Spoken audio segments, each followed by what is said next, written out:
Magandang araw mga ka-good news. Marami ang nagtatanong kung nasaan na nga ba nagtatago si Kibuloy. Nasa Pilipinas pa ba ito? Nasa kanyang kingdom ba? O nasa ibang bansa?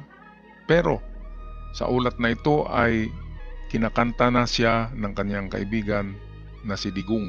Totoo nga ba itong mga tinuturong lugar ni Digong kung saan nagtatago daw si Kibuloy? Atin panoorin ang video courtesy of UNTV.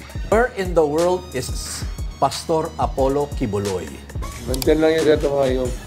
Malaki lang ang Tamayong. Nasa barangay Tamayong, Davao lamang umano ang kontrobersyal na religious leader at itinuturing ng fugitive na si Apollo Kibuloy.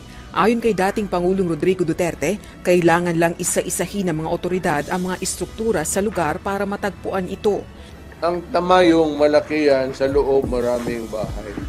Make sure na sa isang bahay nandyan siya. Because for every bahay, it should be a different search. You would have to get another writ. Iba-iba yan. Marami yung bahay na yan. Kilalang may mga ari-arian si Kibuloy at ang tinatag nitong samahan na Kingdom of Jesus Christ sa naturang barangay sa Kalinan District, Davao. Itinanggi naman ng dating Pangulo na nagtatago si Kibuloy sa kanyang bahay sa Davao City. Sama tayo doon sa bahay ko. And if you can find Kibuloy there, ano ba magkano bumili ng 100? I'll make it 200,000. O 300. Or even 500. Ibuhos ko na lang yung pera ko para maligaya kayo kung makita niyo si Kibuloy. Sa bahay ko. Bilang abogado, pinayuhan din ni Duterte si Kibuloy na harapin ang mga kasong isinampa laban sa kanya sa korte. Subalit kung duda umano itong magkakaroon ng patas na pagdinig sa ilalim ng administrasyon ni Pangulong Ferdinand Marcos Jr., pinayuhan niya itong wag nang lumabas sa Tamayong.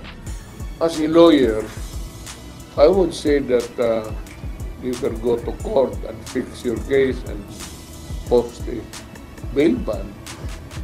That would be an option. But if you don't think that you will get a fair deal with this administration, because we have been talking about Marcos and everything,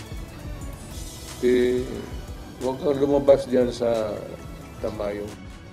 Nabanggit na ni Duterte na nasa Tamayong lang, Tamayong Davao, si Pastor, at kung talagang magaling ang ating mga kapulisan at NBI, ay madaling mahanap yan kung nasa isang lugar lamang siya. Okay, so marami pa dito ang nagsasabi kung nasaan si Kibuloy. Pati na yung kanyang abogado ay nagsasabi rin dito sa bidyong ito. Atin muna ituloy ang panonood sa video. Sa arrest order ng Senado dahil sa pagtangging dumalo sa pagdinig ni Kibuloy, naglabas na rin ang warrant of arrest ang isang regional trial court sa Pasig City laban kay Kibuloy dahil sa qualified human trafficking. Pangalawang arrest warrant na itong inilabas laban kay Kibuloy. Nauna nang naglabas ng arrest warrant ang isang korte sa Davao City laban sa religious leader dahil naman sa kasong child and sexual abuse. Gayunman, hanggang ngayon ay hindi pa rin naaaresto ng pulisya si Kibuloy. Ayon sa Davao PNP, kinakailangan nila ng eksaktong impormasyon sa kinaroroonan nito bago magsagawa ng police operations. Okay, yung eksaktong impormasyon ay yung sinabi ni Digong. Kasi magkaibigan sila. At mukhang neutralized na. Mukhang nag-neutral na itong si Digong. Alam niya na madamay siya diyan, makaladkad siya sa kaso ni Kibuloy, lalo na yung siya yung ginawang administrator. Kaya hugas kamay dito si Digong sa kasong ito. Kaya ang payo niya, magtago na lang si Kibuloy kung hindi lalabas. Okay, meron pa dito ang attorney. Ang attorney niya ang nagsabi kung nasaan si Kibuloy. Atin panoorin. Ugnay naman sa qualified human trafficking sa Pasig City Regional Trial Court. Positibo naman ang DOJ na pagbibigyan sila ng Korte Suprema. Kami naman, nagsulat na kami sa court administrator ng court administrator dyan. Sa kanyang buhay, kaya karapat-dapat lang na may lagay siya sa WPP.